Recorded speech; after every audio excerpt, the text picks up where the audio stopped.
देखने वाले हैं चरक संहिता का 17वां चैप्टर, जो कि कियन से अध्याय है।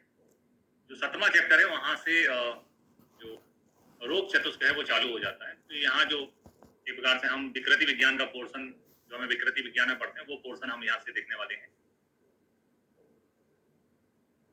जैसा कि चैप्टर का नाम है कियन से अध्याय, यानी इस अध्याय के आरंभ में प्रश्न किया गया है कि सिर के रोग कितने प्रकार के होते हैं। तो स्टार्ट करते हैं। सबसे पहले सिरोरोग के निदान, यानी जो कारण होते हैं हेडेक, सिरोरोग होने के। तो उसमें एक सबसे बड़ा कारण है वेग संधारण। किसी भी प्रकार का मल मूत्र पुरीस है ना, इनमें से किसी का भी अपन वेग रोकते हैं तो सिरोरोजा, सिरासूल, ये अपन ने वेग धारणी चैप्टर में देखा था, होते हैं। वेग संधारण, इसके अलावा दिवा स्वप्न, दिन में सो जाने से शरीर में स्निग्धता आदि कब बढ़ जाता है, उससे सिर दर्द करने लगता है। रात्रि जागरण करने से वात की वृद्धि होती है, उससे भी सिर दर्द होता है। अवश्य आए, यानी कि जैसे आपके ऊपर पानी की बूंदें गिरती रहे, ओस। प्रागवाद यानी पूर्वी वायु, ठीक है, तेज हवा जिसे हम कहते हैं। इसके अलावा उच्च भास, ऊंचा भास आवाज में बोलने से, अति मैथुन और शीत अम्बु से बिना, ठंडा पानी पीने से सिर दर्द होता है। निम्नलिखित में कौन सा एक सिरा रोग का निदान है, ऐसा क्वेश्चन बनना है। एक ऑप्शन वेग संधारण, एक ऑप्शन दिवा स्वप्न, एक ऑप्शन शीत अम्बु सेवनाथ और एक ऑप्शन ऑल।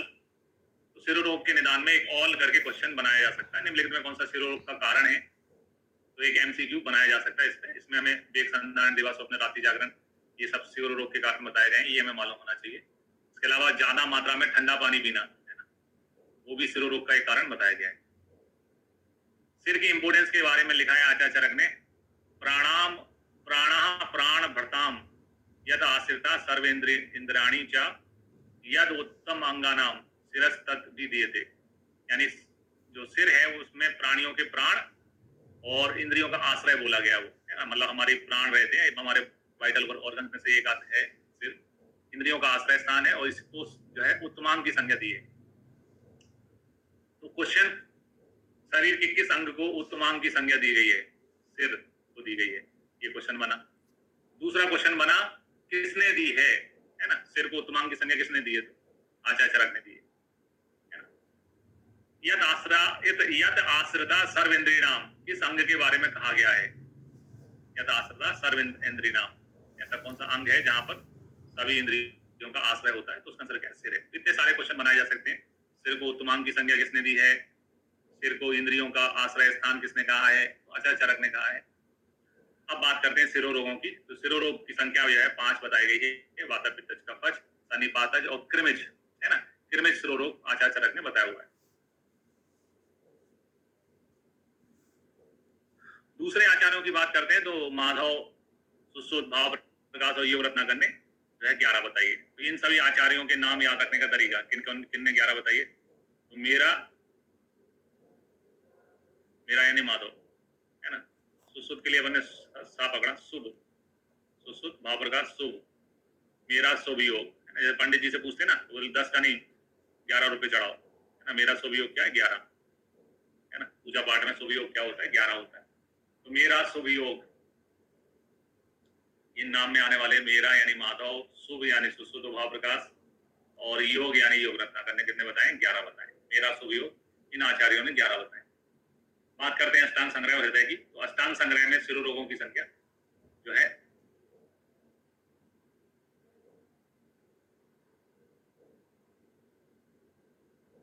9 बताई गई है, और अष्टांग हृदय में 19 है। 10 उसमें सिर के रोग हैं और 9 जो है सिर कपाल के रोग हैं। इनमें संख्याएं अलग हैं। उसमें सिर कपाल यानी कि जो कई लोग जो सिर कपाल के रोगों को क्षुद्र रोगों में बताते हैं, वो भी बताए गए हैं। अष्टांग हृदय में वैसे 10 हैं, अगर लेकिन सिरोरोग तो 10 ही हैं, लेकिन टोटल माने सिर कपाल के मिला के तो 19 हो जाते हैं। फिर आते हैं वातज सिरोरोग के लक्षण में। जब हमें वातज सिरोरोग होता है तो क्या लक्षण होते हैं। वातज सिरोरोग में निस्तुद्यते प्रसम संखो घाटा संविद्यते तथा सभु मध्य ललाटम च तप्ति अति वेदना, यानी सिर में सुई चुभने जैसी वेदनाएं होती हैं, है ना। और जो हमारा संख प्रदेश होता है, जो कनपटी कहते हैं, जो कि हमारे फोरहेड के दोनों साइड, लेटरल साइड होता है बाहर की तरफ, है ना, वहां पर भी जो है विद्यते जैसी वेदना होती है। इसके अलावा साभु मध्यम ललाटम च तपति अति वेदना, किसके लिए कहा गया, ये क्वेश्चन हरियाणा पीएससी में पूछा भी गया है, इंपोर्टेंट है, वातज सिरोरोग में आया है। भू के मध्य में जो ललाट होता है वहां पर तपने जैसी अति वेदना होती है। तो ये लाइन किसके लिए कही गई वो इंपॉर्टेंट है हमारे लिए।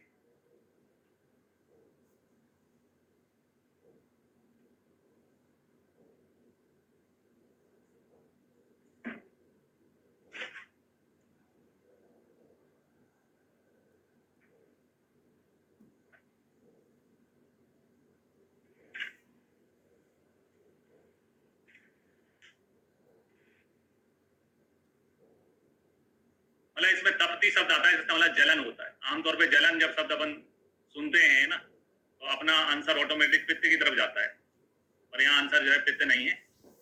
यहाँ पर तपती अति वेदनाम जो है वो बादस रोग का लक्षण है। वो मध्यम ललाटम च तपती अति वेदना, जलन होना ललाट में और वेदना होना ये वादस रोग में देखने को मिलता है।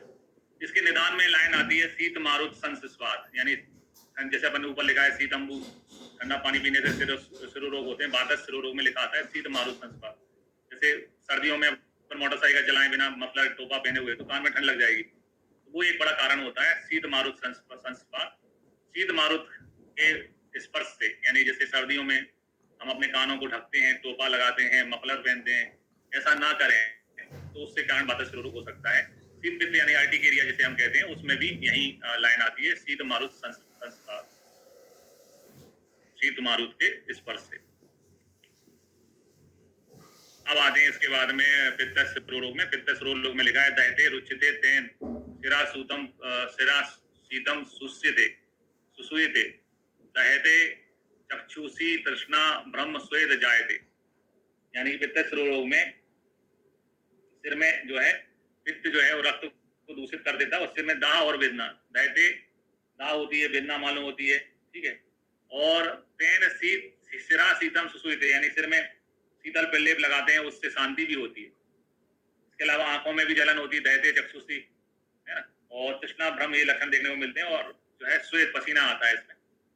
तो पित्तस रोग के लक्षण में दांत तो होना ही चाहिए, है ना, दहते रुचिते, दांत के अलावा जो है आंखों में भी जलन होती है, चक्षुषी तृष्णा भ्रम है ना, श्वेत ये लक्षण देखने को मिलते हैं।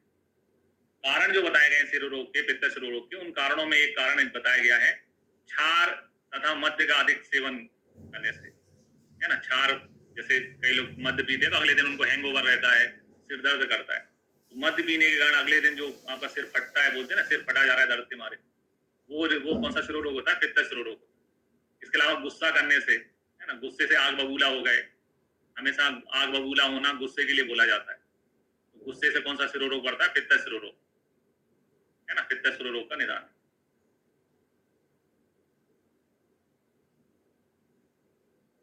फिर आते हैं कफस सिरोरोग। कफस रोग में लिखा है सिरो मंद रुजातेन सुस्त स्थिमित भारिकम भवत्यु पद्धते तंद्रा आलस्यम अरोचकम।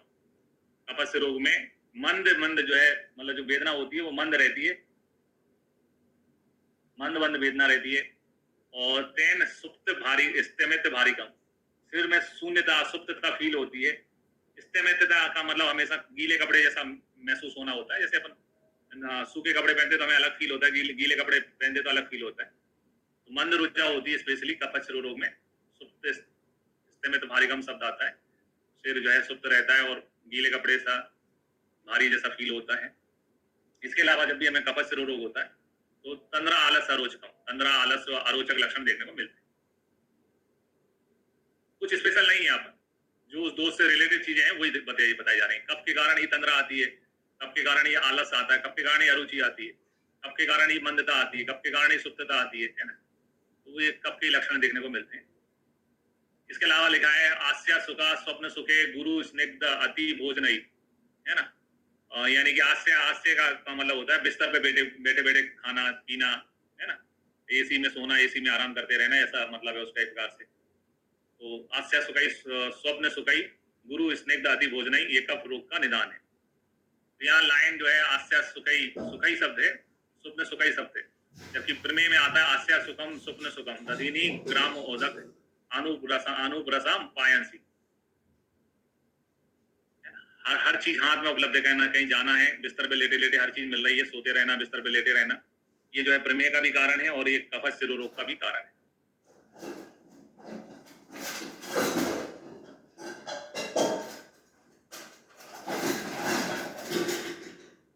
फिर त्रिदोषज में, त्रिदोषज जैसा नाम है, त्रिदोषज में सभी दोषों के लक्षण देखने को मिलते हैं।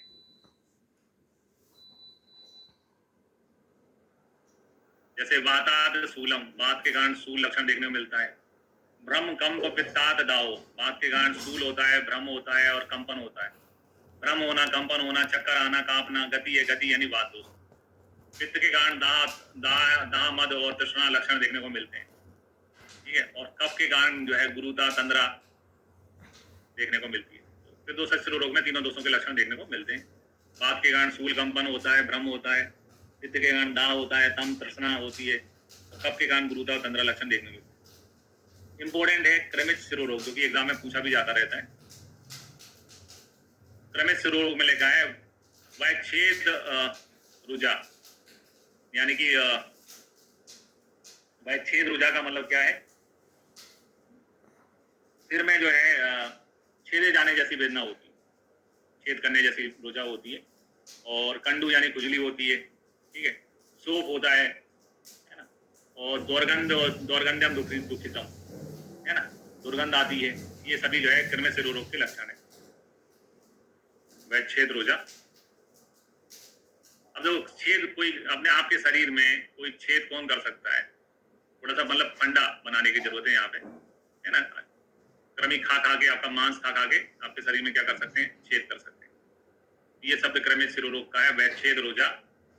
जहाँ कृमि होते हैं वहाँ खुजली तो होती है और दुर्गंध भी आती है। तो कंडू सोप दुर्गंध दुखितम, है ना। कीड़े पड़े हैं आपके शरीर में, यही बुरा लगता है।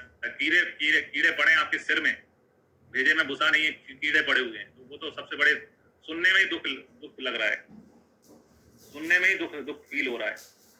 तो ये सभी जो है क्रमिक शिरोरोग के लक्षण है। इसमें वैच्छेद रुजा, कंडू सोप दुर्गंध, ये लक्षण देखने को मिलते हैं। कहाँ से कृमि, कहाँ से कंडू, है ना। कंडू वैसे कफ का लक्षण होता है, लेकिन कृमि में भी कंडू होता है। कीड़े पड़ते हैं तो बदबू आती है हमेशा शरीर में से, कहीं पर भी कीड़े हो जाएं तो दुर्गंध जो है शब्द भी आता है। अब आते हैं हृदय रोग में। 5 प्रकार के हृदय रोग भी बताए आचार्य चरक ने। 5 प्रकार के हृदय रोग हैं: वातज, पित्तज, कफज, सन्निपातज, कृमिज, है ना। वातज, पित्तज, कफज, सन्निपातज और कृमिज। चरक में 5 है, सुश्रुत में 4 है। तो दोषानुसार में उन्होंने वातज, पित्तज, कफज के बाद कृमिज हृदय रोग बताया। मतलब सन्निपातज हृदय रोग सुश्रुत ने नहीं माना है। सुश्रुत ने एक हृदय रोग नहीं बताया है जो उनके नाम के अल्फाबेट से चालू होता है। सा से सुश्रुत, सा से सन्निपातज, है ना। सुश्रुत ने सन्निपातज नहीं बताया है, सुश्रुत ने सन्निपातज नहीं बताया है ना। नहीं माना है, नहीं माना है। 4 ही प्रकार के शिरोरोग माने आचार्य सुश्रुत ने। उन्हें सा से सुश्रुत, सा से सन्निपातज शिरोरोग नहीं माना है, वो हृदय रोग नहीं माना है।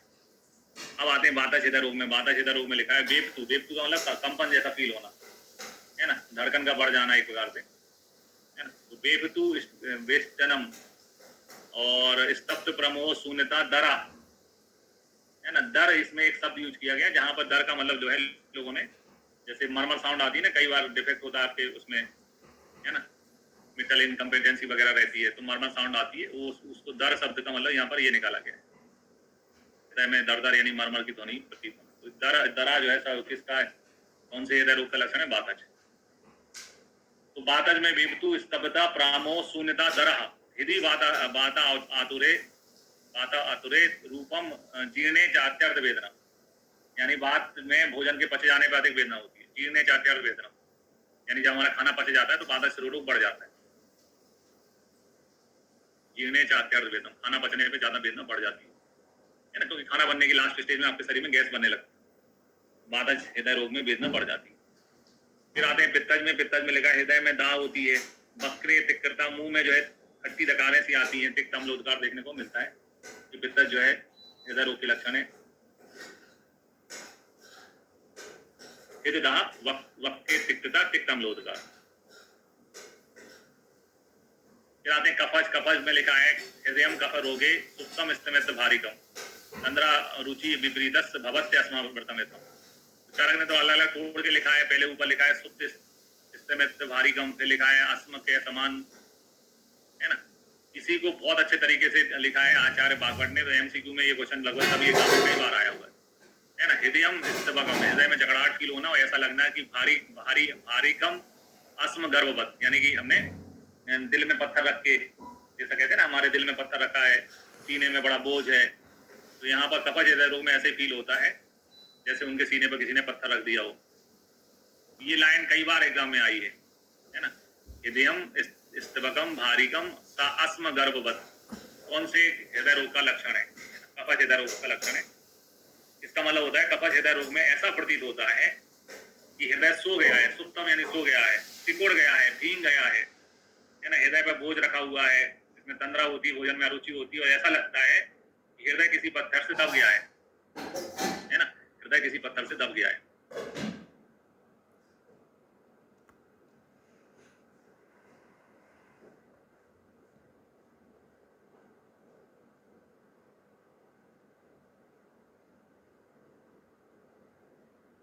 हृदय किसी पत्थर से दब गया है।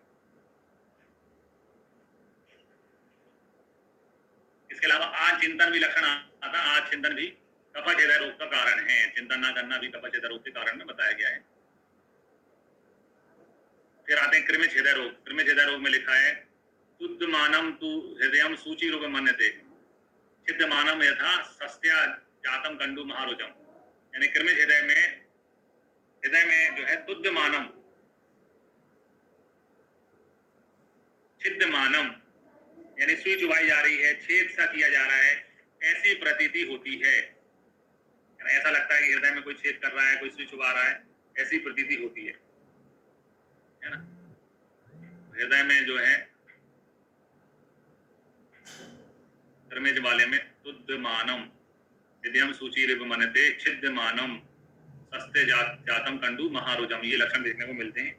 हृदय में सुई चुभने जैसी, शस्त्र से काटे जाने जैसी विधा होती है, कंडू यानी खुजली महसूस होती है ना। इन लक्षणों को देखकर जानना चाहिए कि रोगी को कफज हृदय रोग है और यह शीघ्र ही प्राण घातक होता है। इसकी तुरंत चिकित्सा करना चाहिए। शुद्ध मानम सिद्ध मानम ये लक्षण कृमिज हृदय रोग के हैं, ये हमें मालूम होना चाहिए।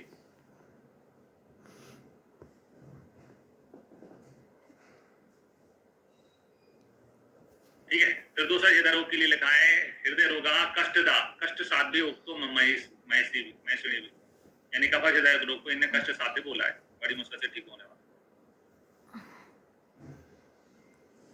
इसके बाद में आते हैं दोषमान विकल्पज रोग जो है, इनकी संख्या कितनी बताई गई? 62 है ना। ये भी संख्यावाची क्वेश्चन आते रहते हैं। श्लोक में क्या लिखा है वो उसको देख लेते हैं हम। श्लोक में लिखा है द्वई उल्लवणे को लवणे षष्ठ सयु हीन मध्य त्रिक षष्ठ, कुल मिला के 62 होते हैं। और ये 62 जो है दो बात पित्त कफ इनके 6 स्थान वृद्धि आदि के मान विकल्प से 62 होते हैं। ठीक है।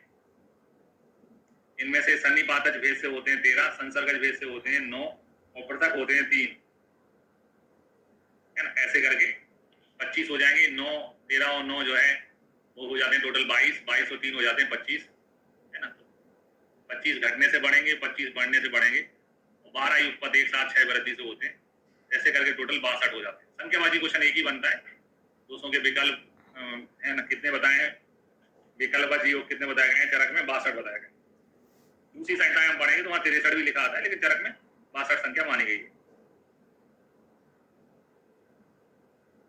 25 घटने के होते हैं, 25 बढ़ने के होते हैं और 12 युगपद होते हैं। टोटल 25 25 50 और 12 है ना, एक साथ 6 वृद्धि के होते हैं। टोटल हो जाते हैं 62।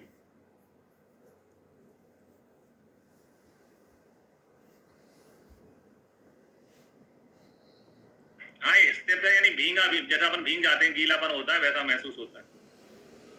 ठीक है। फिर और 6 के भेद में 6 के भेद चरक में 18 बताए हैं है ना। 18 प्रकार के 6 के भेद बताए। सुसुम में अनुलोम प्रतिलोम करके 2 भेद होते हैं। सारंगधर ने 5 ही बताए, 6 है ना कम बताए। हारित ने 10 बताए। सबसे ज्यादा चरक नहीं बताया 6 के भेद। चरक में सबसे ज्यादा 18 है, सबसे कम सुसुम में है 2 और सारंगधर में जो है 5 और सारंगधर से डबल जो है हारित में।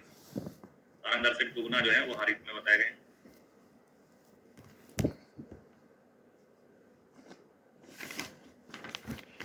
जो 18 प्रकार के 6 होते हैं उसमें दो 6 से 3, धातु 6 से 7 और मल 6 से 7 और ओज 6 से, ऐसा करके टोटल 18 होते हैं। 2 6 से 3 होते हैं। 200 के 6 बात पित्त कफ, धातुओं का क्षय 7 धातु तो टोटल हो गया 10, है ना। सभी धातुओं के अलग अलग मल होते हैं, तो 7 मल के होगा, 1 हो क्षय का, ऐसा करके टोटल 18 होते हैं, है ना। 18 प्रकार के क्षय आचार्य ने यहाँ पे बताए।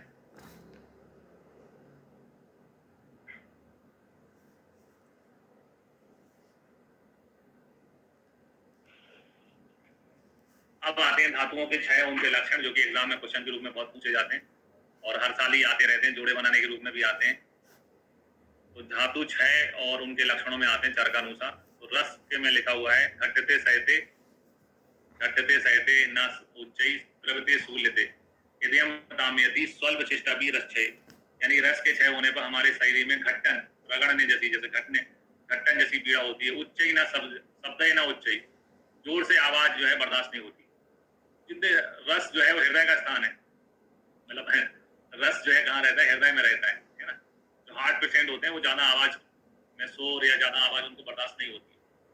तो उच्च ना शब्द ना उच्च, यानी ऊंची आवाज में बर्दाश्त नहीं होता है बोलना। कोई उनके सामने ऊंची आवाज में बोलते हैं तो हार्ट में प्रॉब्लम आती है। हृदय द्रवति शूल्यते, ये द्रवति शूल्यते जिस शब्द में लिखा है संस्कृत में, इसको अपन हिंदी में बना सकते हैं कि हृदय द्रव, हृदय में द्रवता जैसी फील होना। और शूल्यते से अपन शब्द बना सकते हैं हृदय शूल, ये भी रस के क्षय के लक्षण हैं, है ना। रस का स्थान ही हृदय होता है। रस के क्षय होने पर हृदय में लक्षण आते हैं। हृदय में घटन जैसी पीड़ा होती है, हृदय द्रव होता है, हृदय शूल होता है, उच्च न शब्द न उच्च, ऊंची आवाज में शब्द बर्दाश्त नहीं होते हैं, है ना। इसके अलावा हृदय में तामयति, हृदय में तामयति यानी तेज वेदना होना, है ना। ये स्वल्प चेष्ट, अभी थोड़ा सा भी काम करते हैं तो हार्ट बीट बढ़ जाती है ना। ये सब रस क्षय के लक्षण है। रस क्षय में जब थोड़ा सा भी काम करते हैं तो हार्ट बीट बढ़ जाती है। फिर आते हैं रक्त में। रक्त में लिखा है परुषा स्फुटता मिलाना त्वक रुक्षा रक्त संचय, है ना। यानी कि रक्त के जो क्षय होने पर हमारी स्किन यानी त्वचा जो है वो परुष यानी कठोर हो जाती है, थोड़ी सी, मतलब स्मूथनेस उसमें से खत्म हो जाती है ना। परुष हो जाती है, थोड़ी कठोर जैसी होती है, हार्ड फील होती है। स्फुटित यानी त्वचा में दरारें आने लगती हैं। मिलान यानी मुरझा जाती है। रुक्षा रक्त संचय, तो कुल मिला के रक्त के क्षय में त्वचा में लक्षण देखने को मिलते हैं। जैसे रस के क्षय में हृदय में लक्षण आते हैं, यहाँ पर रक्त के क्षय में त्वचा में लक्षण आते हैं। त्वचा जो है परुष है, स्फुटित है, मिलान है ना, रुक्ष हो जाती है त्वचा, त्वचा में लक्षण आते हैं सभी।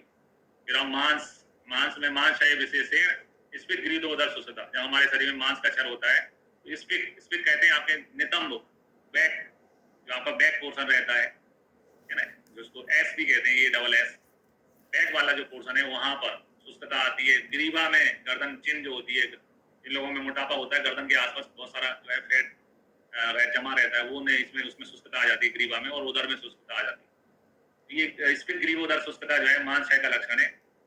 इसके अलावा जो अपन चरक में ही जो है अष्टोनिंदित अध्याय पढ़ते हैं, वहां अतिक्रस में आता है स्पिक शुष्क स्पिक उदर ग्रीवो, है ना। यहाँ पर जो है जस्ट यहाँ शुष्कता लास्ट में लिखा है, यहाँ शुष्कता पहले लग जाता है, स्पिक के बाद में उदर आ जाता है, फिर ग्रीवा आता है, स्पिक के बाद में उदर शब्द आता है, स्पिक उदर ग्रीवो, तो इसमें स्पिक ग्रीवो उदर शुष्कता आता है, तो मिलता जुलता है, हिंदी में तो एक जैसे ही मतलब निकलेगा। फिर आते मेद। मेद जो है, मेद यानी फैट है। कई लोगों के शरीर में फैट जो है खूब मात्रा में जमा हो जाती है। फैट कितनी मात्रा में, तो इसको टन से यार को, जैसे मंडी में गेहूं तोलते हैं ना, आज कितने टन आया है, आज कितने टन माल आया है, तो फैट जो है उसमें पहचानने के हिसाब से स्कूटन में टन शब्द आता है, तो ध्यान रखना अपन को। लॉजिकली अपन ये समझे कि जैसे दो हड्डियां हैं, ठीक है, ये अस्थि है और दूसरी जो है ये अस्थि है, इन दोनों के बीच में जो है जो मेद है यानी फैट है, जो चिकनाई होती है, उसके कारण ये जो है हड्डी अच्छा काम करती है, चिकनाई कम हो जाएगी तो उसमें स्कूटन यानी आवाज आना चालू हो जाएगी, हड्डियां आपस में टकराएंगी तो उसमें आवाज आएगी, जिसको क्रेपिटेशन कहते हैं। तो वो कंडीशन बनेगी मेद के क्षय में। मेद के क्षय होने पर आपके अस्थियों में से संधियों में भी आवाज आने लग जाएगी, संधि स्कूटन देखने को मिलता है। गिलानी में फील होती है, नेत्रों में आलस्य रहता है मेद के क्षय में, और है ना, उधर का तन हो जाना, उधर पतला हो जाता है।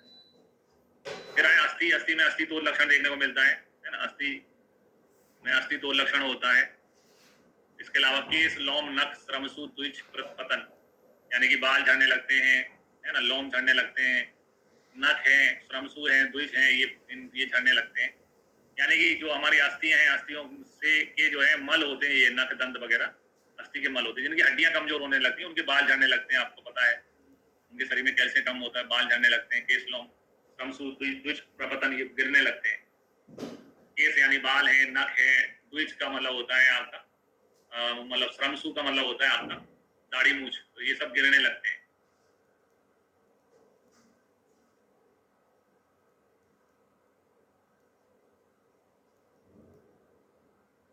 दाढ़ी मूछ जो है वो गिरने लगती है। इसके अलावा मज्जा में आते हैं तो मज्जा है ना, और संधि सैथिल्य लक्षण देखने को मिलता है ना। अस्थियां जब अस्थियों का क्षय होता है संधियों में शिथिलता आ जाती है।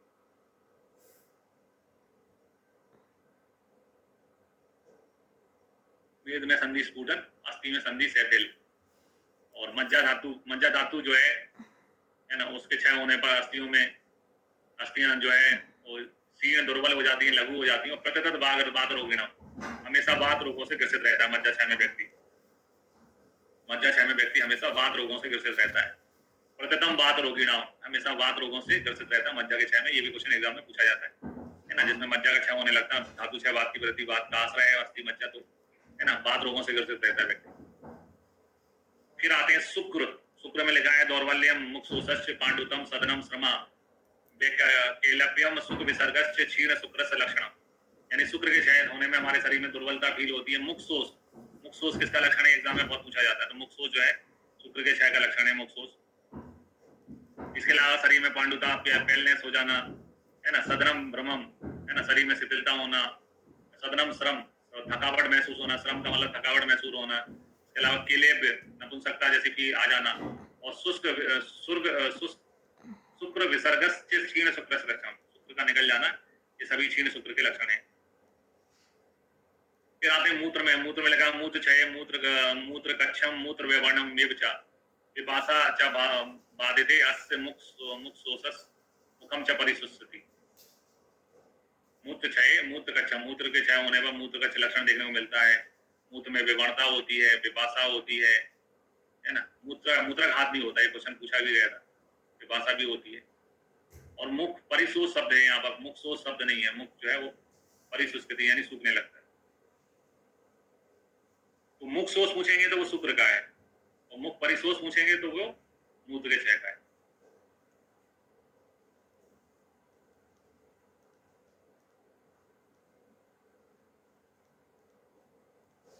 मुख शोष, मुख परिशोष। फिर आए पुरीष के क्षय में क्या होता है। पुरीष के क्षय होने पर शरीर में रुक्षता बढ़ती है, क्योंकि पुरीष का काम है वायु अग्नि को धारण करना। तो वायु को धारण करना पुरीष का काम है। पुरीष का क्षय होगा तो काम कम हो जाएगा, वायु फ्री हो जाएगी, तो वायु की रुक्षता में वृद्धि होगी। बात कुक्षी में पीड़ा करते हुए, त्रिया गमन करते हुए ऊपर की ओर आएगा, है ना। जैसे पुरीष का काम है वायु अग्नि को धारण करना।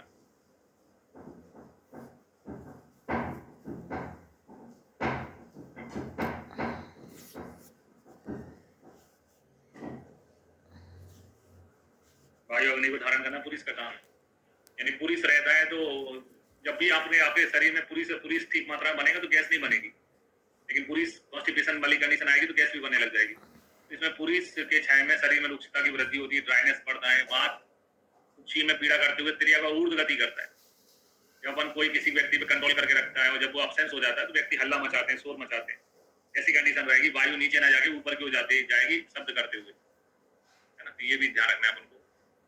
बात कुक्षी में पीड़ा करते हुए त्रिया गमन या ऊर्ध्वगमन करते हुए ऊपर जाती है।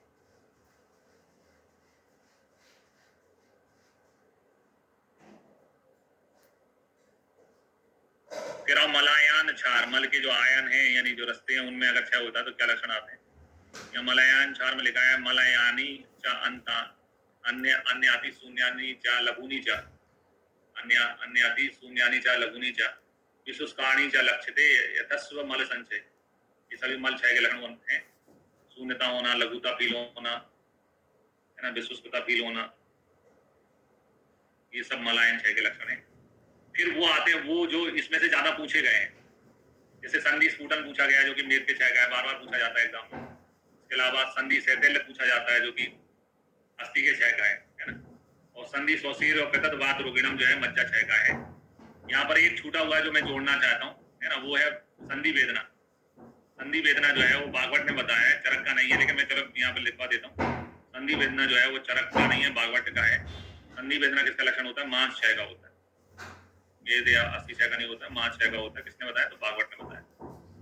संधि वेदना जो है मांस क्षय का रहता है। मुख शोष शुक्र क्षय का रहता है, मुख परिशोष जो है मूत्र क्षय का रहता है, पिपासा मूत्र क्षय का है, हृदय दामती जो है रस क्षय का है। ये तो टिपिकल है, ध्यान रखने वाला। यही चीजें जोड़े बनाने के रूप में, मैच द फॉलोइंग के रूप में आजकल एग्जाम में पूछी जाती है।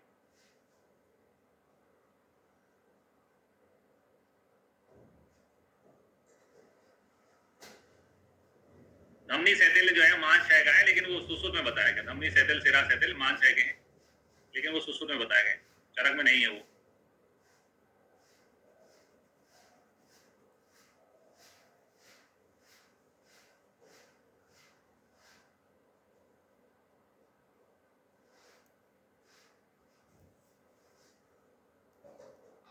सुश्रुत ने बताया वो। ठीक, इसके बाद में आते हैं अपन ओज के बारे में। ओज का वर्णन, ओज क्षय क्योंकि सबसे लास्ट था, है ना, 18 प्रकार के क्षय में सबसे लास्ट ओज क्षय था। ओज के क्षय में लिखा हुआ है वो हृदयस्थ ओज का लक्षण कहता है कि ओज, हृदय में जो ओज रहता है वो कैसा होता है। हृदय तिष्ठति यद शुद्रम शुद्धम रक्तम ईसत सपीतिकम। हृदय में जो शुद्ध रक्त होता है वो रक्तम और ईसत पीत होता है। जहां पर ईसत शब्द लिखा रहता है उसका मतलब हल्का होता है। ईसत का मतलब हल्का। हल्का कहने का मतलब जैसे किसी ने पूछा कि कौन से कलर के कपड़े पहनना, तो अपन ने कहा कि थोड़े डार्क पहनने की जगह बोलते हैं लाइट कपड़े पहनना, डार्क नहीं पहनना। तो रक्तम ईसत पीतिकम, रक्त में थोड़ा ईसत पीला मिला दें तो वो भगवा कलर हो जाता है। ओज का कलर जो है रक्तम ईसत पीतिकम है, हृदय ओज का।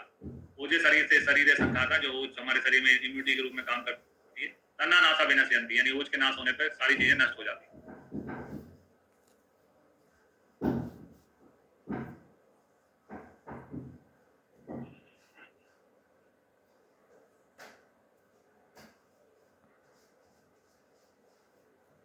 ठीक है, तो एक हृदयस्थ ओज होता है, एक गर्भस्थ ओज होता है।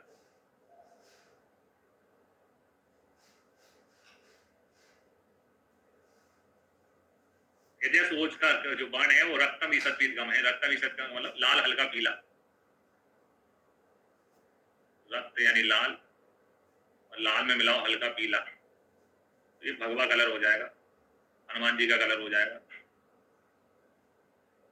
गर्भ अवस्था में जो ओज होता है वो सबसे पहले उत्पन्न होता है। प्रथम जायते है ओजा शरीर शरीर शरीर न, सबसे पहले हमारे शरीर में ओज की उत्पत्ति होती है। ओज का वर्ण के बारे में कहा है, सर्पी वर्ण लाज मधु रस लाजा गंधी प्रजायते। कंटिन्यूस इसमें से क्वेश्चन पूछे जा रहे हैं। ये क्वेश्चन ओज का वर्ण क्या क्या होता है, ये भी एग्जाम का क्वेश्चन है। सर्पी वर्ण मधु रस लाजा ग्रंथि ग्रंथि प्रजायते, यानी कि जो गर्भस्थ जो ओज होता है उसकी उत्पत्ति हमारे शरीर में सबसे पहले होती है। उसका वर्ण सर्पी यानी घी के समान होता है, और उसका रस जो है मधुर होता है, और उसकी गंध जो है लाजा गंधी। सारी चीजें अपने आप में क्वेश्चन है, जोड़े बनाने के रूप में पूछ सकते हैं। ओज का वर्ण सर्पी वर्ण रहता है, ओज का रस जो है वो मधुर होता है, ओज की गंध जो है मधुर लाजा गंधी होती है। ओज क्षय एक ऐसा टॉपिक है, ऐसी लाइन है जो हमेशा एग्जाम में पूछी जाती रही है। ओज क्षय का श्लोक बहुत आता है। ओज क्षय में लिखा है विभेति दुर्बलो अभीषणा ध्यायाति वितेन्द्रिये दुष्छाया दुर्मना रुक्षा क्षामश्चैव ओज संचय। यानी कि विभेति यानी कि ओज क्षय जब हो जाता है तो मनुष्य जो है वो भयभीत यानी डरा हुआ रहता है, दुर्बल हो जाता है, अभीक्षण यानी हमेशा अभीक्षण ध्यायाति यानी बहुत ज्यादा डीप चिंता में बैठा रहता है, व्यतेंद्रिय इंद्रियां उसकी व्यथित रहती है। ओज क्षय में जो है एक कॉमन आप शब्द ढूंढना चाहोगे तो ये वाह से चालू होने वाला, इसमें विभेति शब्द आता है, वाह से चालू होने वाला व्यतेंद्रिय शब्द इसमें आता है, और तो क्षय और दुर्मना शब्द इसमें लिखा रहता है। इसमें व्यक्ति सदैव चिंतामग्न रहता है, इसकी इंद्रियां व्यथित रहती हैं, और क्रांति मलिन होती, मन उदास रहता है, और शरीर रूप एवं त्रस्त हो जाता है।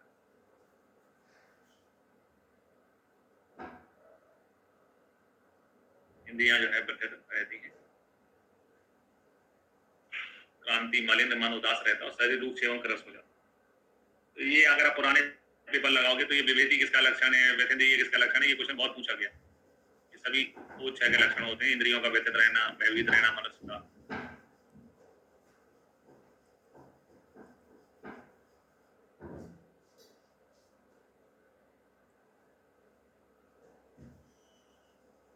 फिर आते हैं ओज 6 के कारण में।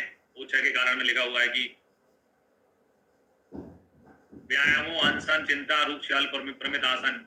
व्यायाम करने से, अनशन यानी खाना ना खाने से, चिंता करने से, रूक्ष और अल्प आहार विहार का सेवन करने से, प्रमित यानी नपातुला खाने से।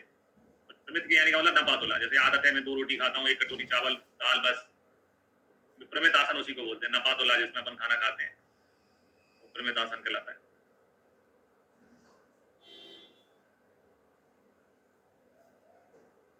इसके अलावा बाद आतप सेवन, भय, क्रोध, रूक्ष मद्यपान का प्रयोग करने से, रात जागरण यानी कि जल्दी आप जग जाओ, नींद पूरी नहीं हो पाए, इन कारणों से, कफ, रक्त, शुक्र और मलों का अधिक मात्रा में निकल जाने से, यानी शरीर में से धातुओं का क्षय हो जाने से, और कोई इन्फेक्शन आपको हो जाए, काल अथवा भूतों जीवाणु इन्फेक्शन हो जाने से वो शरीर में ओज का क्षय होता है।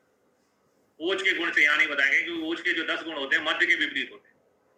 ओज के जो 10 गुण होते हैं मध्य के विपरीत बताए आचार्य ने। इसलिए 24वां चैप्टर जो मदात्य है, मदात्य वाले चैप्टर का श्लोक अपन ने यहाँ लिखा है।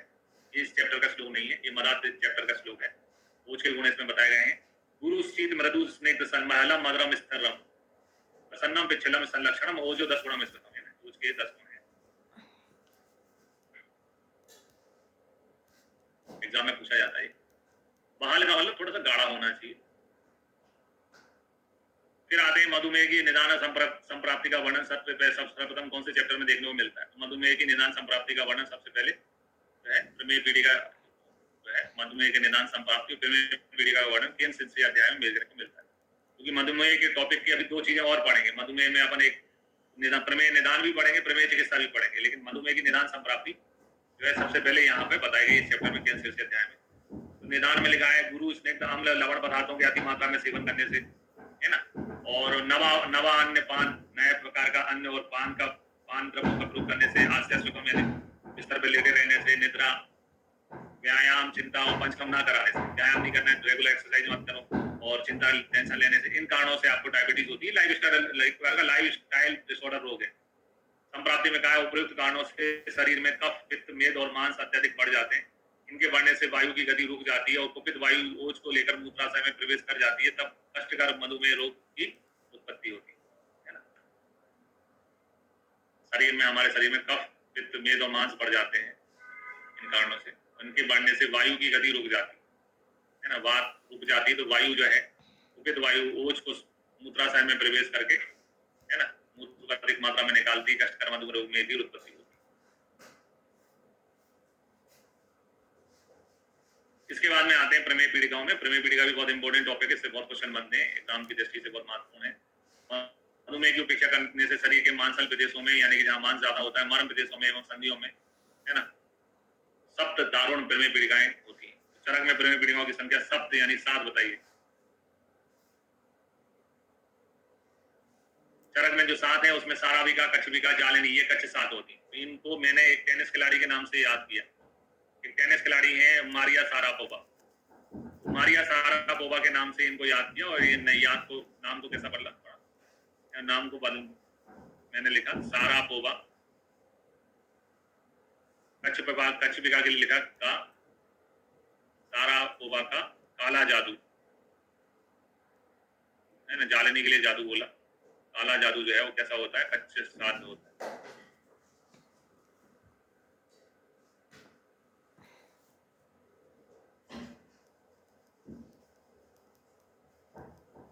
इस प्रकार से स्टार्टिंग की जो 3 होती हैं, सारापोवा, कच्छविका और जालिनी, ये जो है कच्छ 7 होती हैं। सारापोवा यानी सारापिका, कच्छविका, जालिनी, ये कच्छ 7 होती हैं, और इनमें क्रोध, श्लेष, मेद की अधिकता रहती है। इन प्रमेय पीड़िकाओं में शरीर में कफ और मेद की अधिकता रहती है। फिर आते हैं सरसबी, अलिजा, अलिजी, विनिता, विदिति, है ना। सरसों अपनी बीवी से,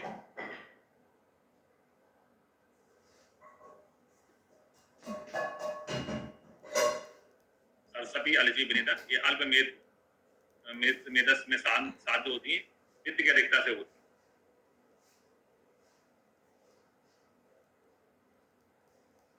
पित्तो लवण,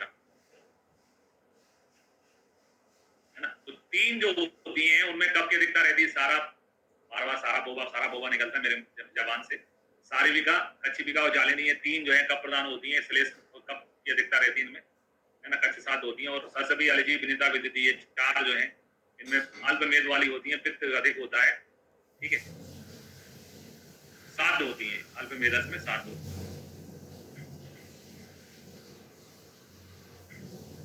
काश्यप जो है बाल बच्चों के संबंधित है, बच्चों में अक्सर बालों में रूसी हो जाती है, जुए हो जाते हैं, तो उन्होंने एक अरुणसिका, जिसको दूसरे आचार्य क्षुद्र रोग मानते हैं, अरुणसिका को क्षुद्र रोग मानते हैं, लेकिन इन्होंने प्रेमी पीड़िका में काउंट किया है ना, जो है काश्यप ने प्रेमी पीड़िका में काउंट करवाया अरुणसिका। फिर आते हैं भोज। भोज ने क्या किया, चरक के 7 बताएंगे, माइनस विनिता, विनिति नहीं, विनिता नहीं मानी है। बोले हम राजा भोज हैं, हम किसी से विनिति नहीं करते, जो राजा होते हैं वो आदेश देते हैं, किसी से विनिति नहीं करते, है ना, विनिति नहीं करते किसी से।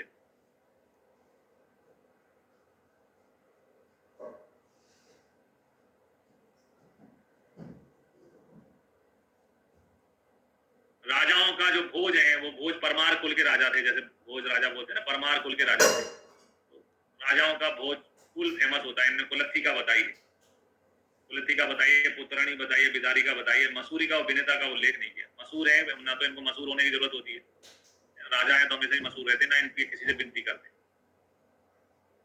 मसूरी का और विनेता मना किया है दोनों ने।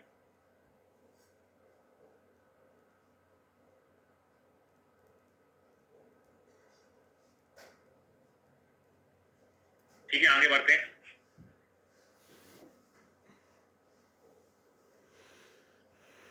प्रमेय पीड़िका देखते हैं। प्रमेय पीड़िका में बहुत क्वेश्चन बनते हैं, एग्जाम की दृष्टि से बहुत महत्वपूर्ण है। तो सुश्रुत भागवत में प्रमेय पीड़िकाओं की संख्या 10, सुश्रुत में तो 10 बताएगी, भागवत में 10 बताएगी, चरक में अपन ने जो है 7 पढ़ी थी। तो ये 7 ऑप्शन है एग्जामिनर के पास, तो एग्जाम में इस टाइप के क्वेश्चन बहुत पूछे जाते हैं। इनमें चरक की जो 7 है उनके अलावा मसूरी का, पुत्रिणी, बिदारी का और बताएं।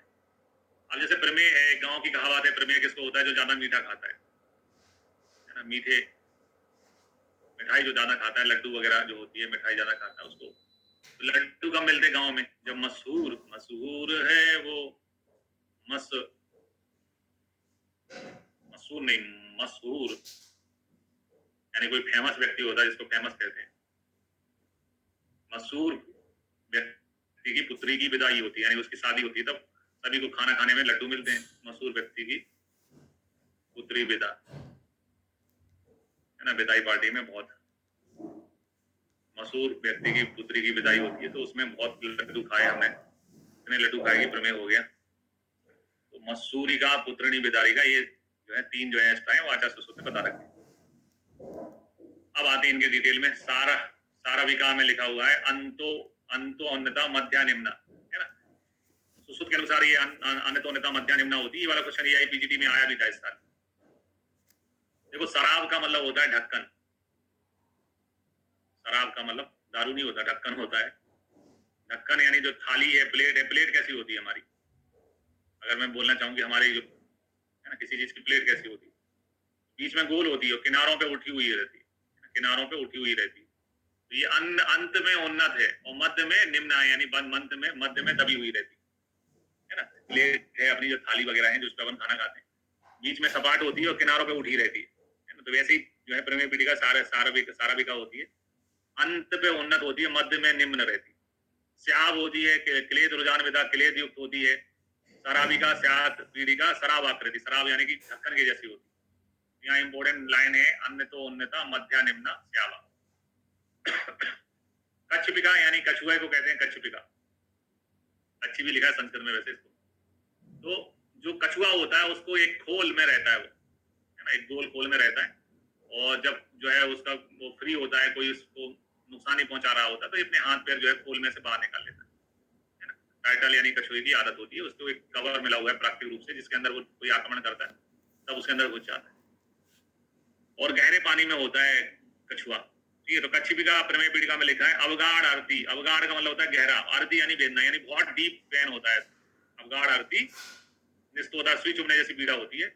महावास्तु परिग्रह, है ना, महावास्तु परिग्रह संलक्षण कच्छ पृष्ठाभ्याम, कछुए की पीड़ की जैसी आभा वाली पीड़िका इसमें देखने को मिलती है।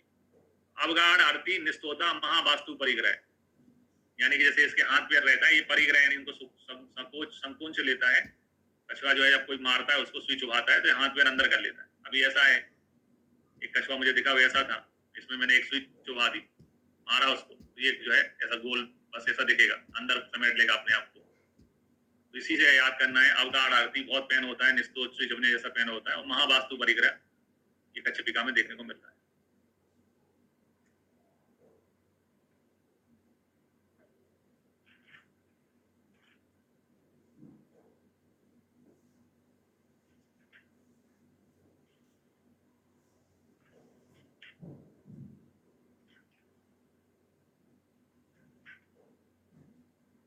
श्लोक का मतलब जो बुक में बताया महावास्तु का, महावास्तु उन्होंने कहा है कि जिस पीड़िका में गहरी पीड़ा हो, सुई चुभने जैसी व्यथा हो, जिसका मूल और घेरा बड़ा हो, उसको महावास्तु बोल दिया उन्होंने। इसके अलावा संलग्न यानी ऊपर से चिकनी हो, कछुए की पीठ जैसी दिखती है, उसको कच्छपिका कहते हैं। महावास्तु परिग्रह किसके बारे में है? कच्छपी के बारे में।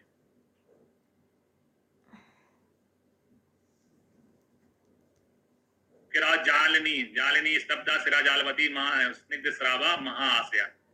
जाल की एक कहानी अपने दिमाग में सोचो। एक व्यक्ति जाता है समुद्र में, जाल फैलाता है, जाल को फिर वो जाल फैलाया, जाल को फिर ऊपर उठाता है, तो उसमें से स्निग्ध स्राव यानी पानी मानी जो कचरा है वो धीरे धीरे बहने लगता है। फिर महाआशय यानी जो मछली होते हैं, झींगर होते हैं, केकड़े होते हैं, वो फंस जाते हैं। जो मछलियां फंस जाती हैं उनको बहुत पीड़ा होती है, कहाँ फंस गए हम, कहाँ। रुझान स्तोत्र बहुला शब्द आता है इसमें। और फिर वो जाल में छोटा छेद ढूंढती हैं, सूक्ष्म छेद ढूंढती हैं जिसमें से बाहर निकल सके। तो यहाँ मैं कहानी, मछली की कहानी से आपको इसके लक्षण याद कराना चाहता हूँ। इसमें जो लिखा है उसका मतलब मीनिंग वो नहीं है, मैं कैसे याद कराना चाहता हूँ वो समझें आप। जाल कहाँ फैलाते हैं अपन? समुद्र में, तालाब में, है ना, यहाँ जाल फैला रहे। जैसी जाल को ऊपर उठाते हैं तो पानी मानी है ना, वो तो जाल में से निकल जाता है, तो स्निग्ध स्राव, स्निग्ध स्राव होने लगता है। और उसके बाद में महाआशय, बड़े आशय वाली मछलियां है ना, झींगुर बिंगुर केकड़े मेकड़े उसमें फंसने लगते हैं। और रुझान स्तोत्र बोला, जो फंस जाता है, जो मछली जाल में फंस जाती है, शिकारी आएगा, जाल बिछाएगा, जाल में मत फंसना, ऐसा रटा हुआ रहता है, और जाल में फंस जाती है ना, उसको बहुत ज्यादा निस्तोत्र पीड़िका होती है, वो छोटा छेद ढूंढती है जाल में से निकलने का। तो सूक्ष्म छिद्रा जो है भी इसमें लक्षण देखने को मिलता है।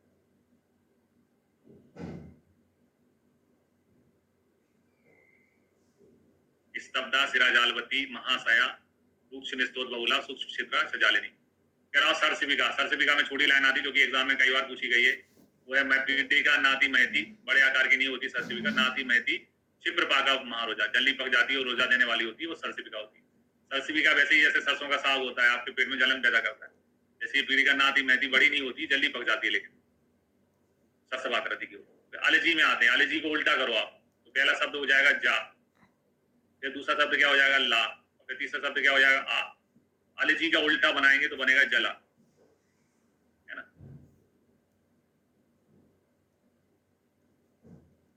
ठीक है, जैसे एक शब्द होता है चौबे जी भाजी बेचो, तो चौबे जी भाजी बेचो, चाहे आप आगे से पढ़ो चाहे पीछे से पढ़ो, दोनों का मीनिंग एक जैसा ही आता है। ठीक है, चौबे जी भाजी बेचो। वैसे यहाँ आलेजी को उल्टा करो तो क्या आएगा जला। आलेजी का उल्टा किया मतलब हमने क्या हुई, आलेजी को उल्टा कर देते, उल्टा किया तो क्या हो गया जला। यानी पहला शब्द जो है वो दहती से चालू होता है। आलेजी में पीड़िका का पहला शब्द क्या है? दहती, यानी इसमें जलन देखने को मिलती है। त्वचा में से उत्पन्न होती है, त्वक समुत्थाने, तृष्णा मोह ज्वर प्रदा, तृष्णा मोह और ज्वर है ना के लक्षणों से युक्त होती है। विसर्पत्य है ना, फैलने वाली होती है।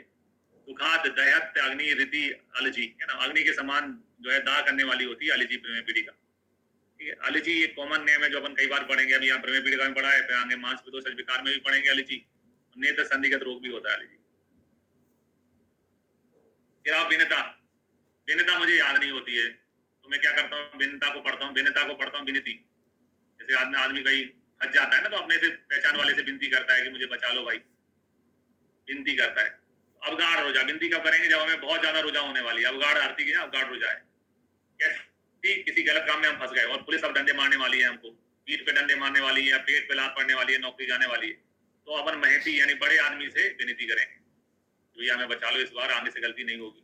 बचा लिया तो बचा लिया, अन्यथा पुलिस जो है मार मार के नीला कर देगी, है ना। विनती स्वीकार कर ली तो अच्छी बात है, वरना आपकी जो है पुलिस बैंड बजा देगी, नीला कर देगी। तो कौन सी महती पीड़िका होती है, कौन सी नीला पीड़िका होती है, कौन सी पीड़िका प्रश्नोत्तर में उत्पन्न होती है, ऐसे क्वेश्चन इसमें बन जाते हैं, है ना। भिन्नता में प्रश्नोत्तर से उत्पन्न होने वाली पीड़िका कौन सी है, महती पीड़िका कौन सी है, नीला पीड़िका कौन सी है, ये सारे क्वेश्चन बन जाते हैं। फिर अब विद्युती के दो प्रकार होते हैं, एक तो बाह और अभ्यंतर, ऐसे करके दो प्रकार होते हैं। एक बाह प्रकार भी रहते हैं, अभ्यंतर भी होते हैं, दो प्रकार होते हैं विद्युती के, बाह और अभ्यंतर। अब आते हैं डिटेल में विदिति के। तो विदिति के डिटेल में लिखा है सबसे पहले निरुक्ति। दुष्ट रक्त, पहला कारण बताया, दुष्ट रक्तम अति मात्रस साचे सावे शीघ्रम विधयते तत् शीघ्र विधायी द्वात विदिति इति विधीयते।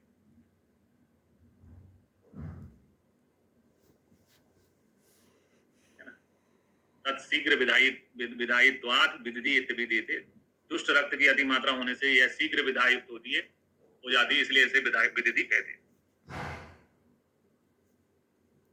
विदिति के आचार्य ने 2 वेद बताए, एक 2 वेद है, सुश्रुत में विदिति के 6 वेद बताए गए। बा विदिति जो है उसके 3 स्थान होते हैं, एक बा विदिति बताई है, एक अभ्यंतर विदिति बताई है। तो बा विदिति के 3 स्थान है, त्वक मांस स्नायु में उत्पन्न होती है, कंडरा राभा महारुजा है ना, पेनफुल होती है बहुत, कंडराभा महारुजा लक्षण वाली होती है बा विदिति।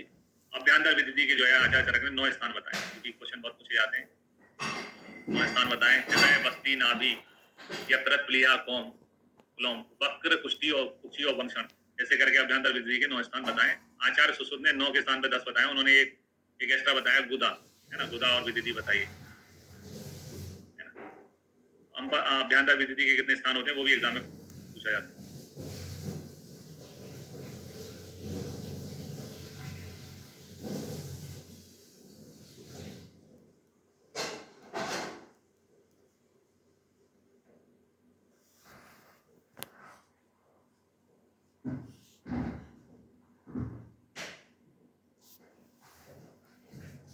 ठीक है, तो विदिति क्या है, मतलब दुष्ट रक्त की अति मात्रा होने से शीघ्र विधायक हो जाती है, इसे विदिति कहते हैं।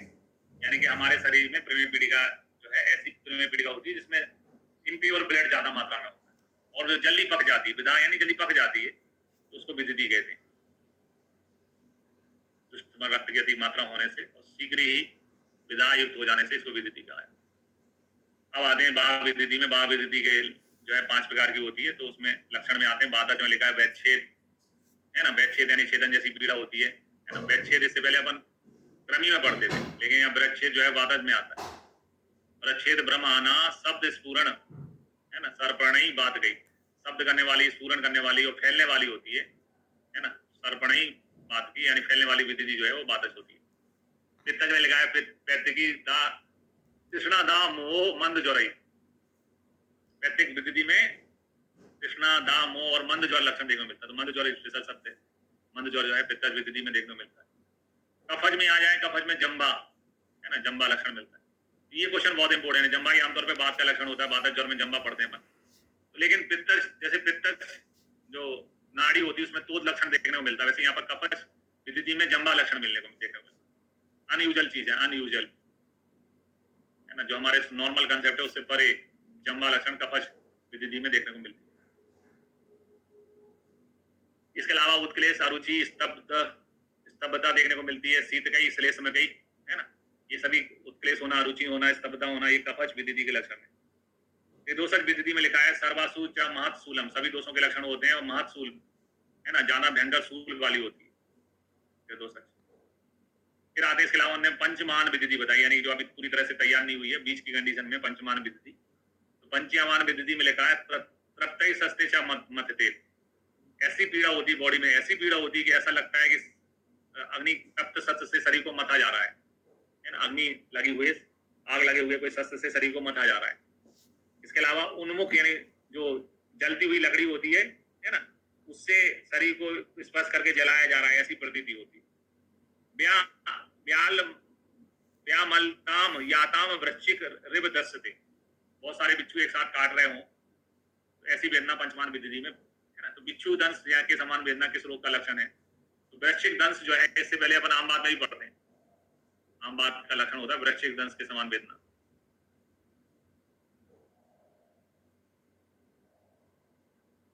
वो आम बात में भी पढ़ते हैं, आम बात का भी लक्षण है वृश्चिक दंश के समान वेदना होना, पंचमान विदिति का भी।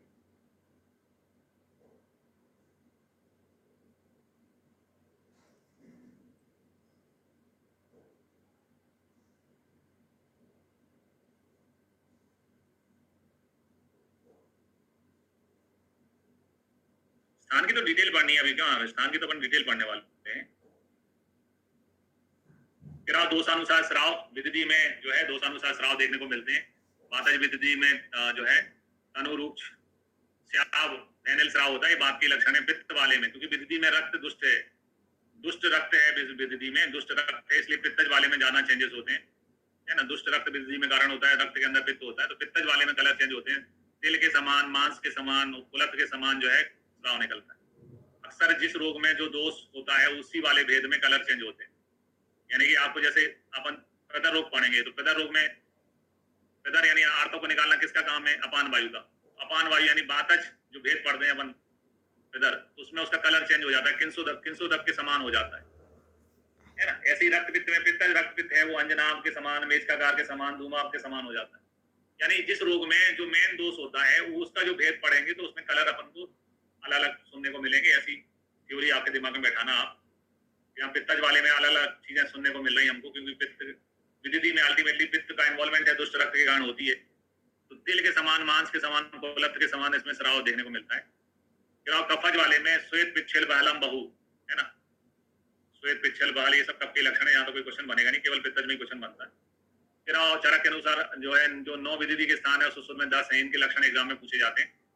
तो लक्षण बहुत ही इंपॉर्टेंट है, एग्जाम में पूछते हैं। सबसे पहले आते हैं हृदय में। हृदय में जब विदिति होती है, एब्सेस होता है, तो चरक में हृदय घट्टनम, तमक, प्रमोह, कांस, श्वास, हृदय में घट्टन जैसी पीड़ा होती है। इसके अलावा ये हृदय के लक्षण हो गए, तमक यानी कि तमक, श्वास, प्रमोह, कांस, श्वास लक्षण मिलते हैं। एक टर्मोलॉजी होती है कोर पल्मोनेल, कोर पल्मोनेल, यानी कि अक्सर जो हार्ट की बीमारियां होती हैं, हार्ट और लंग्स जो हैं वो पल्मोनरी से जुड़े हुए रहते हैं, तो हार्ट की बीमारियां क्या में चली जाती है? लंग्स में चली जाती है। उसी प्रकार से यहाँ पर पहले हार्ट में लक्षण है हृदय घट्टनम, फिर हार्ट के लक्षण जो है वो फुफ्फुस में चले गए, लंग्स में चले गए। लंग्स में होता है तमक, श्वास, प्रमोह, कांस, श्वास लक्षण इसमें देखने को मिलते हैं। तो हृदय की बीमारी में अपन को हृदय के अलावा फुफ्फुस जो लंग्स हैं उसके लक्षण भी देखने को मिलते हैं, है ना। फुफ्फुस के लक्षण जो कांस, श्वास, प्रमोह, तमक, ये ना, ये लक्षण भी देखने मिलते हैं। सुश्रुत सर्जन है, बोले सर्जरी भैया हम तो हार्ट सर्जरी है, हार्ट सर्जरी, हार्ट पूरे शरीर से जुड़ा हुआ रहता है, तो सर्वांग ग्रह देखने को मिलता है और तीव्र हृदय स्थूल लक्षण देखने को मिलता है, तीव्र हृदय स्थूल लक्षण देखने को मिलता है। नाभि में विदिति होती है तो जो है हिक्का होता है। हिक्का का नाम कौन सा है? जो नाभि जिसका अधिष्ठान होता है वो है गंभीरा हिक्का। जब अपन हिक्का के भेद पढ़ेंगे तो ये नाभि में होने वाला हिक्का जो है कौन सा होता है? गंभीरा हिक्का, है ना। तो गंभीर टीम इंडिया के कोच बनने वाले हैं, तो टीम इंडिया की नाभि हो गए वो गौतम गंभीर, क्या हो गया? टीम इंडिया की नाभि हो गए। नाभि में कौन सा हिक्का होता है? गंभीरा हिक्का होता है। दोनों आचार्यों ने हिक्का बताया, सुश्रुत ने हिक्का के अलावा आटोप और बताया। नाभि में एब्सेस होता है, विदिति होती है तो हिक्का लक्षण आने लगता है। आटोप लक्षण एक्स्ट्रा बताया किसने? सुश्रुत ने। फिर यकृत, यकृत में श्वास होता है ना। लिवर जो है वो डिटॉक्सिफिकेशन का भी काम करता है, तो लिवर में विदिति होती है तो डिटॉक्सिफिकेशन घटता है, तो श्वास लेने में तकलीफ आती है। यकृत में श्वास लिखा हुआ है, दोनों आचार्यों ने श्वास बताया। श्वास के अलावा सुश्रुत ने तृष्णा भी बताया है। श्वास किसका है? यकृत का। और हिक्का किसका है? नाभि का, है ना। यकृत में श्वास, नाभि में हिक्का।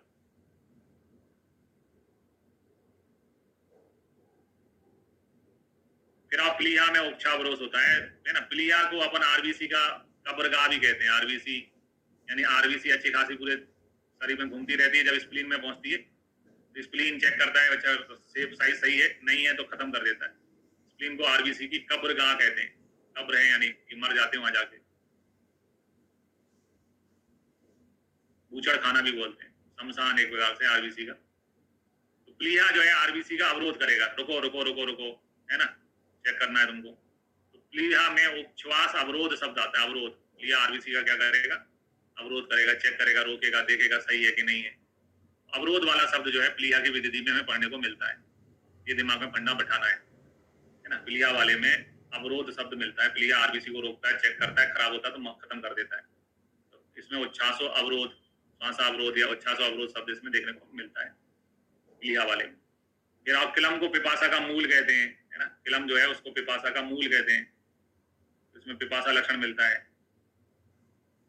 किलम को लोग क्या मानते हैं? पिपासा का मूल मानते हैं। क्लोम को, क्लोम जो है उसको पिपासा का मूल क्या मानते हैं। तो क्लोम में जब विदिति होती है तो पिपासा, गल, शोष, गल ग्रह लक्षण देखने को मिलते हैं। यानी दोनों आचार्य ने बताया कि पिपासा, है ना, क्लोम में जब विदिति होती है, क्लोम में विदिति होती है तो पिपासा लक्षण दोनों आचार्य ने बताया, है ना। इनको ज्यादा ही प्यास लग रही है, इनका मुंह भी सूख रहा है चरक जी का, है ना। तो मुख शोष जो है वो शुक्र 6 का लक्षण भी था, मुख शोष। क्लोम में विदिति होती है तो भी मुख शोष लक्षण देखने को मिलता है। कुक्षी में विदिति होती है तो कुक्षी पासवंतर में सूल होता है, अंश सूल होता है। यहाँ पर अंश सूल बिना बात के नहीं होता है, कुक्षी वैसे ही बात का स्थान है, तो अंश सूल या जो है कुक्षी पासवंतर सूल होता है ना। इनने मारुत कोपनम बताया, क्या बोलते हैं आपके सुश्रुत में। वंक्षण में विदिति होती है तो शक्ति साध, यानी हमारी जो जंगाएं होती है उनमें साध यानी शिथिलता आती है, जंगा में शिथिलता महसूस होती है, वंक्षण में विदिति होती तो।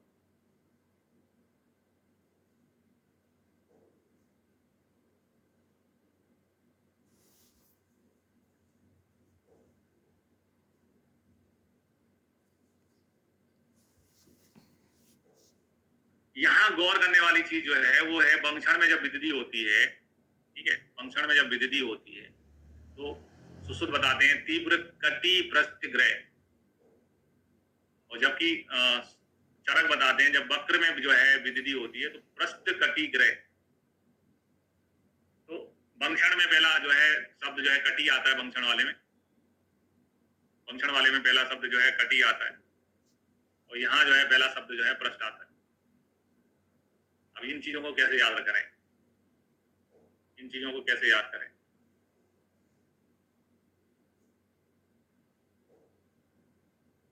तो याद रखने का तरीका, वंक्षण में पहला शब्द क्या आ रहा है? कटी।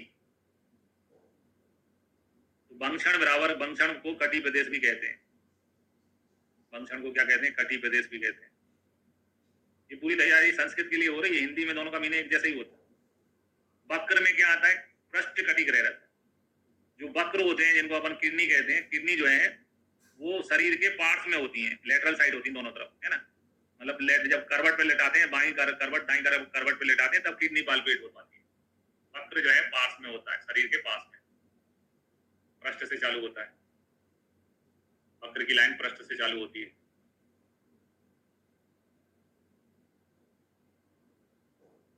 शरीर के पार्ट्स में होता है वक्र। ऐसे करके इन दोनों को याद करो, क्योंकि है ना, हिंदी तो मीनिंग एक जैसा ही होता है, लेकिन संस्कृत में वंक्षण में पहला शब्द कटी आया हुआ है, और जो है वक्र में पहला शब्द जो है पृष्ठ आया हुआ है, पृष्ठ कटी ग्रह, दोनों का मीनिंग एक जैसा ही होता है। फिर आप बस्ती में जो है अल्प और पूती कक्षित मूत्रता देखने को मिलती है, बस्ती में, है ना। यहाँ पर भी इनने कक्ष में अल्प मूत्रता बताई है। गुदा वाला केवल सुश्रुत का है, केवल सुश्रुत ने बताया गुदा वाला। गुदा वाले में जब विदिति होती तो वात निरोध, एब्सेंस ऑफ फ्लेक्टोरेंस, वात निरोध होता है। ये वात निरोध वाला क्वेश्चन बहुत इंपॉर्टेंट है, कई बार एग्जाम में आया है। गैस पास नहीं होती, यानी आपको गुदा में एब्सेस हो जाएगा तो आप जो है गैस पास नहीं कर पाओगे। वात का निरोध देखने को मिलता है गुदा में विदिति होने पर। फिर आते हैं विदिति के मार्ग। नाभि के ऊपरी भागों में होने वाली विदिति का स्राव, नाभि के ऊपर है ना तो मुख मार्ग से निकलता है, और नाभि के नीचे होने वाली विदितियों का स्राव जो है वो गुदमार्ग से निकलता है, और नाभि के मध्य में होने वाली विदिति का स्राव दोनों मार्ग से निकलता है। विदिति की असाध्यता बताई कि मर्म स्थान यानी हृदयवस्थी नाभि की परिपक्वच और त्रिदोषज विदिति जो है वो असाध्य होती है, यानी कि हृदयवस्थी नाभि में होने वाली विदिति, त्रिदोषज विदिति क्या होती है? असाध्य होती है। चिकित्सा कैसी करना चाहिए? तो विदिति में चरक गुल्म के समान चिकित्सा बताते हैं, अभ्यंतर विदिति में गुल्म के समान चिकित्सा की जाती है। ये क्वेश्चन भी एग्जाम में बहुत आता है, अभ्यंतर विदिति में गुल्म के समान चिकित्सा की जाती है। विदिति की असाध्यता में क्वेश्चन दिल्ली में पूछा गया है, जब विदिति में रुजा, श्वास और तृष्णा लक्षण मिलते हैं तो वो असाध्य हो जाती है। ये क्वेश्चन भी ध्यान रखना है विदिति में जब पेशेंट को, अब ऐसे भी श्वास यकृत का है, यकृत वाली वैसे असाध्य होती है, तृष्णा और रुजा लक्षण देखने को मिलते हैं तो असाध्य। फिर आप बिना प्रमेय पीड़िकाओं के, बिना प्रमेय की भी पीड़िकाएं होती हैं, मेद के दुष्ट होने पर हमारे शरीर में बिना प्रमेय की भी पीड़िकाएं हो सकती हैं। तो वो आजकल स्टेटमेंट वाले है ना, अभिकथन वाले क्वेश्चन आते हैं, प्रमेय पीड़िकाओं के कितने भेद होते हैं? 10 भेद होते हैं, बिना प्रमेय के भी प्रमेय पीड़िकाएं हो सकती हैं, कौन सा कथन सत्य है, कौन सा सत्य है, पहला सही है दूसरा सही है, इस टाइप के क्वेश्चन इसमें बनेंगे। मेद के दुष्ट हो जाने पर बिना प्रमेय के प्रमेय पीड़िकाएं होती हैं। स्थान अनुसार साध्यता की बात करते हैं तो मर्म सयंसु गुद पाणियों स्तन संधि पादियो जायन्ते यस्य पीड़िका स प्रमेयी न जीवती, यानी कि अगर प्रमेय वाले व्यक्ति को उसके मर्म प्रदेश में, अंश में यानी कंधे में, गुदा में, हाथ पैर में, स्तन संधि में और पैरों में पीड़िकाएं हो रही है तो वो ठीक नहीं होती। उपद्रव की बात करते हैं तो तृण श्वास, मांस का सड़ने लगना, मांस संकोच यानी गैंग्रीन वाली कंडीशन हो जाती है। अक्सर आपने डायबिटीज शूट करके सुना होगा, जब डायबिटीज वाले पेशेंट्स का इलाज ढंग से नहीं हो पाता, उनमें शुगर बड़ी हुई मात्रा में रहता है तो उसमें मांस संकोच देखने को मिलता है। इसके अलावा मोह, हिक्का, मद ज्वर, ये सब जो है किसी के प्रमेय पीड़िका के उपद्रव है, विसर्ग है, ये सब प्रमेय पीड़िका के उपद्रव। फिर आए इस चैप्टर में लास्ट में जो है आचार्य चरक ने दोषों की गतियां बताई हैं, जो कि 11 होती हैं। संख्यावाची क्वेश्चन हमेशा पूछा जाता है, दोषों की कितनी गतियां होती हैं? 11 गतियां बताई हैं। 11 से ये बनने से रोग भी होते थे, कई आचार्य मानते थे। त्रिविध गतियों में आते हैं तो एक होती है ऊर्ध्व आधा और तिर्यक गति, है ना। एक होती है कोष शाखा मर्मस्थि संधि गति, एक होती है स्थान क्षय और वृद्धि गति। ऐसे करके 9 ये हो जाती है ना। इसमें से ज्वर और मंदाग्नि में दोषों की तिर्यक गति होती है। तो ज्वर में कैसी गति होती है, मंदाग्नि में दोषों की कैसी गति होती है, वो एग्जाम का क्वेश्चन है। ज्वर में और मंदाग्नि में दोषों की तिर्यक गति होती है। 9 ये हो गए। 2 होती है दो और होती हैं, 2 प्रकार की गतियां होती हैं, प्राकृतिक और विकृत। प्राकृतिक और विकृत गति होती है। शरीर की विकृति, शरीर के फिजियोलॉजी में तो आता नहीं है, वो तो पैथोलॉजी में आता है विकृति। तो शरीर क्रिया विज्ञान के हिसाब से केवल 9 गति होती है ना। और कुल गतियां जो है वो 11 होती है। शरीर क्रिया विज्ञान में पूछेंगे तो उसमें ये विकृत, चूंकि ये भेद में विकृत आता है तो ये विकृत गति इसमें इंक्लूड नहीं होती, इसलिए ये 2 इंक्लूड नहीं होती, तो ये 9 ही रह जाती। फिर एक आस्य अपकर्ष भेद से कितनी गति होती है, तो 9 प्लस आस्य अपकर्ष, जो 9 अपन पढ़ते हैं शरीर क्रिया विज्ञान में, उसके अलावा आस्य अपकर्ष, ऐसे करके 10 गति हो जाती है। आस्य अपकर्ष क्या होता है, जब भी दोष कुपित होते हैं, गुस्से में होते हैं, तो अपना स्थान छोड़ते हैं। ठीक है, यानी कि जैसे आप दो लोग हैं, 2 लोगों के बीच में आर्गुमेंट हो रहा है, एक दूसरे को बुरा भला कह रहे हैं, एक आदमी गुस्सा हो गया, उसने अपना स्थान छोड़ दिया, तो इसे देख लूंगा, वो चला गया, तो उसको अपन कुपित गति बोलेंगे। लेकिन 2 लोग आपस में बातचीत कर रहे थे, इसमें से एक का जो है फोन आ गया, और फोन आ गया तो उठ के चला गया, तो वो आस्य अपकर्ष है। आकुपित दोष जो है वायु की प्रेरणा से अपना स्थान छोड़ के दूसरी जगह चले जाते हैं। आकुपित, बिना कुपित हुए दोष वायु की प्रेरणा से जो है अपने स्थान से चले जाते हैं, तो उसको हम आस्य अपकर्ष कहते हैं। यानी कि जब कुपित होते हैं दोष, कुपित दोष होते हैं, गुस्सा होते हैं, तो ये अपना स्थान छोड़ते हैं, छोड़ के चले जाते हैं, उड़ जाते हैं अपने स्थान से। हास्य अपकर्ष में क्या होता है, आकुपित दोष, यानी गुस्सा नहीं है, आकुपित दोष जो है वायु, उनको किसी वायु ने प्रेरणा दे दी, वायु की प्रेरणा से अपने स्थान से चले जाते हैं, तो उसको हास्य अपकर्ष कहते हैं। अपने स्थान से चले जाते हैं। तुम नाराज थोड़ी ना हो गए, किसी का फोन आएगा तो उठ के चल गया, तो यही बहाना बनाते हैं, अरे फोन आ रहा है मुझे जाना है, तो वो अपने आकुपित दोष जो है वायु की प्रेरणा से अपने स्थान से चले जाते हैं, उसको हास्य अपकर्ष कहते हैं। इस कारण से इसके भेद जो है 10 हो जाते हैं, इसको हास्य अपकर्ष गति कहते हैं।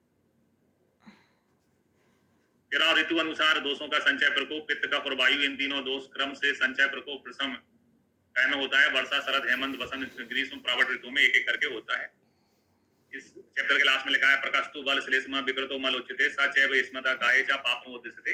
यानी प्राकृतिक बल जो होता है उसको हम कफ कहते हैं, श्लेष्मा कहते हैं, उसी को बल कहते हैं, उसी को ओज कहते हैं। यानी हमारे शरीर में जो प्राकृतिक श्लेष्मा होता है उसी को बल कहते हैं, उसी को ओज कहते हैं। विकृत होने पर उसको पापमा कहते हैं। और सारी चेष्टा हमारे शरीर में बात के कारण होती है। सर्वी चेष्टा बातें सा प्राणी नाम प्राण स्मृता। ये लाइन भी कौन से चैप्टर में पढ़ने को मिलती है, ऐसा क्वेश्चन बन सकता है। सर्व चेष्टा, सर्वा ही चेष्टा बातें सा प्राणी नाम प्राण स्मृता, यह लाइन हमें शीर्ष अध्याय में पढ़ने को मिलती है। बात व्याधि की लाइन नहीं है, ये बात कलाकली अध्याय की लाइन नहीं है। ये कौन से चैप्टर की लाइन है वो हमारे लिए इंपोर्टेंट है। सर्वा ही चेष्टा बातें सा प्राणी नाम प्राण स्मृता, ये शीर्ष अध्याय में बोली गई। ठीक है, ब्रेक लेते हैं 20 मिनट का, उसके बाद में फिर अपन 18वां 19वां चैप्टर देखेंगे।